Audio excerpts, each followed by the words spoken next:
बंधु माने आपण मानकर जदि कन्या राशि होइथाय तेबे भिडियोटी को स्किप न करी थरे मात्र शेष पर्यंत निश्चय देखंतु।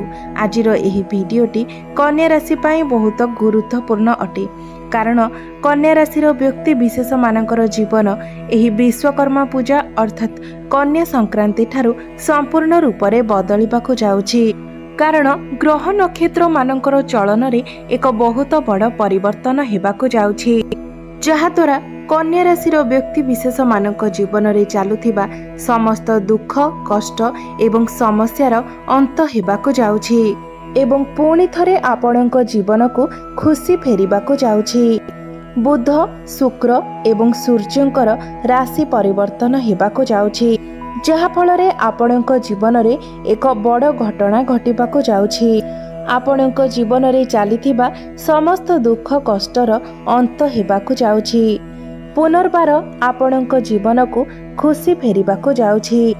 तेबे आसंतु जानिबा एही विश्वकर्मा पूजा परठारु आपणक जीवन रे केउ सब बड़ परिवर्तन हेबाकु जाउछि।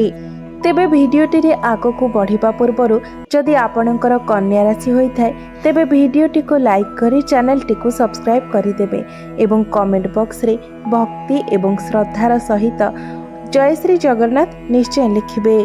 बंधु माने पूर्वरु आपणकर स्वास्थ्य खराब रहुथिला, धनजनित समस्या देखा देउथिला, आपण ऋण नैथिले किंतु ऋण सुझिबाको आपण समर्थ होई पारु नथिले, ऋण करजर भार आपणक उपरे बढ़ी जाइथिला, गृह परिवार रे खुशीर वातावरण नथिला, शिक्षा क्षेत्र रे अनेक समस्या देखा देउथिला, आपणकर अनेसेसरी खर्च हेउथिला, समाज रे मान सम्मान मध्य कम होई जाइथिला, आपणको चाकरी प्राप्ति होई पारु नथिला, संतान संतति पाई आपण चिंतित रहुथिले, आपणकर बिजनेस रे लॉस हेउथिला, प्रेम जीवन रे मध्य आपणकर अनेक समस्या देखा देउथिला।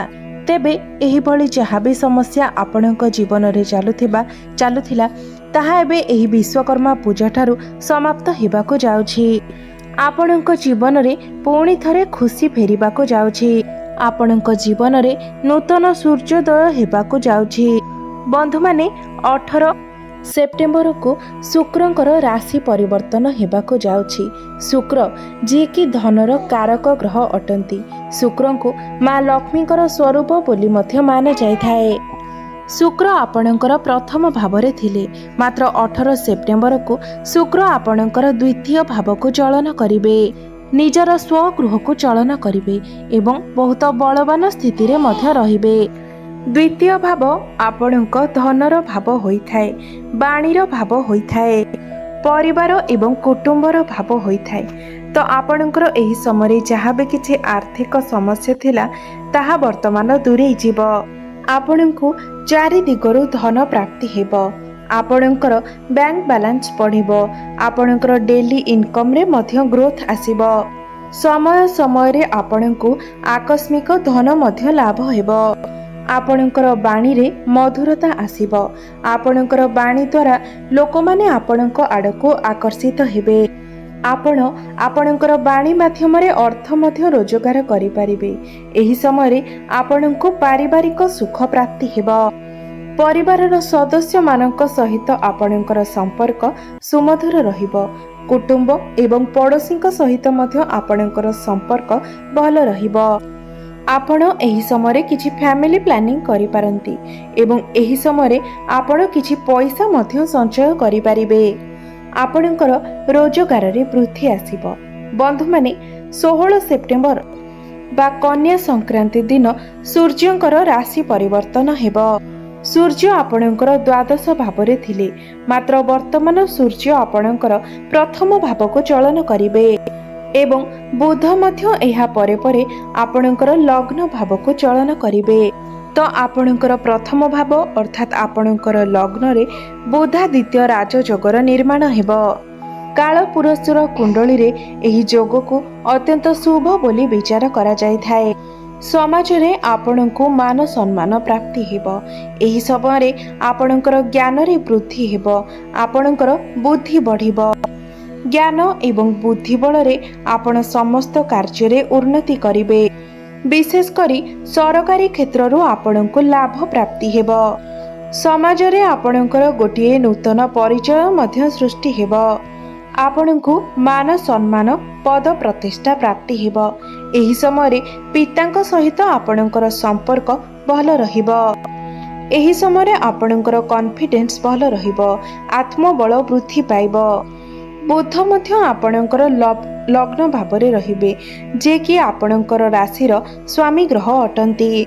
तो पूर्वरु जदि आपणकर किछि स्वास्थ्य समस्या रहिथिला तो आपणकर स्वास्थ्य रे सुधार आसीबो।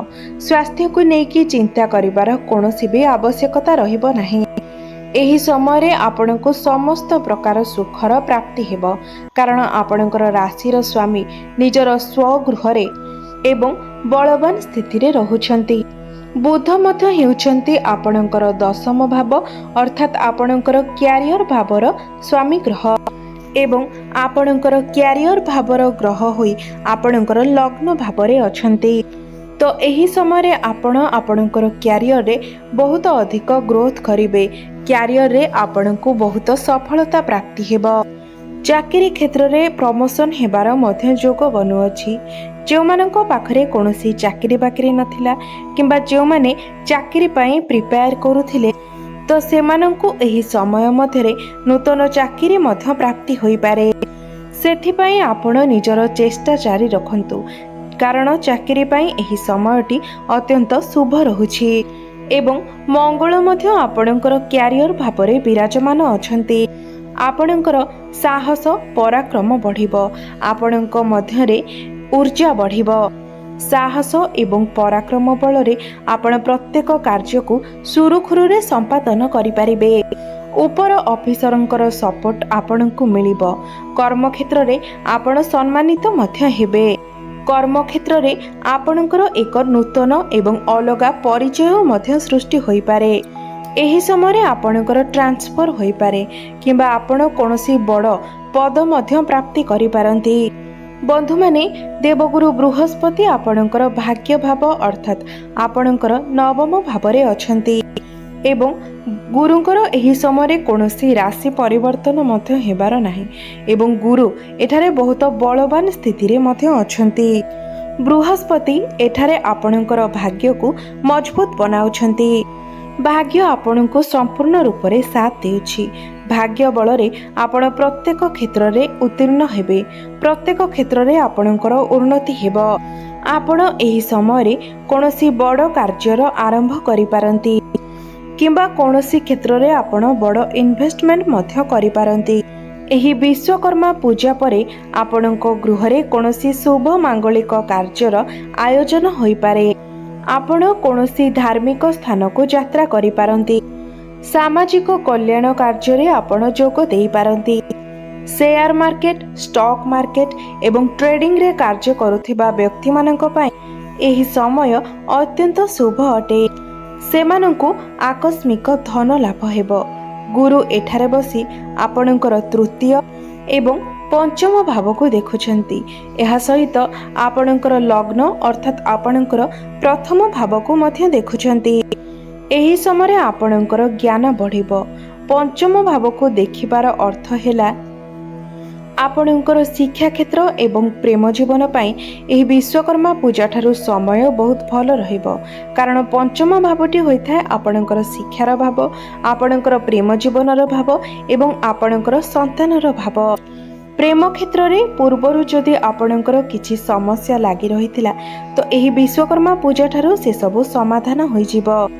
आपणकर प्रेम जीवन रे आपणकर संपर्क रे मधुरता आसीबो। आपणक मध्य रे बुझामणा एवं तालमेल भल रहिबो। एही समय रे आपण किछि प्लानिंग करि पारंती, किछि बड़ डिसिजन नै पारंती। आपणकर भल पाइबा विवाहर रूप मध्य नै पारे। विद्यार्थी मानक पई एही विश्वकर्मा पूजा परर समय बहुत अधिक शुभमय रहिबो। सेमाने पाठ पढ़ारे बहुत अधिक उन्नति करिवे। सेमाने एही समय उच्च शिक्षा लाभ करि पारंती किंबा नूतन स्थान रे आपण एडमिशन नै पारंती। जदि आपणकर कोनोसी एग्जाम अछि तो विश्वकर्मा पूजा परर समय एथिपई बहुत शुभ रहिबो। आपण आपणकर एग्जाम रे निश्चित भावरे सक्सेस हेबे। कॉम्पिटिटिव एग्जाम पाई प्रिपेयर हेउथिबा छात्र छात्री माने निश्चित भाବରେ एग्जाम रे सक्सेस हेबे। पाठ पढ़ा को नेकी आपण कोनोसी बड़ डिसीजन नै पारंती। एही समय रे आपणकर वैवाहिक जीवन मध्य बहुत भल रहिबो। आपणक मध्यरे मधुर संपर्क स्थापन हेबो। आपणकर लाइफ पार्टनर कर कैरियर रे ग्रोथ आसीबो। आपणकर लाइफ पार्टनर कर जति कोनोसी स्वास्थ्य समस्या थिला तेबे सेथिरे मध्य सुधार आसीबो। आपणक मध्यरे भल पाइबा बढ़िबो। पूर्वर जदि आपणक भितरे किछि समस्या चलिथिला तेबे ताहा मध्य दूर होई जिवो। आपण दुई जण मिसी फैमिली प्लानिंग करि पारंती एवं जो माने संतानर कामना करुथिले सेमानंकु संतान प्राप्ति हेबार मध्य जोग बनुछि। आपण एही समय रे कोनोसी छोट मोट जगह को यात्रा करि पारंती। विदेश भ्रमणर मध्य जोग बनुअछि कारण वैदेशिक भावर ग्रह सूर्य आपणकर लग्न भावरे विराजमान अछंती। तो विदेश रे रही काम कार्य करुथिबा व्यक्ति मानक पई एही समय अत्यंत शुभमय रहिबो।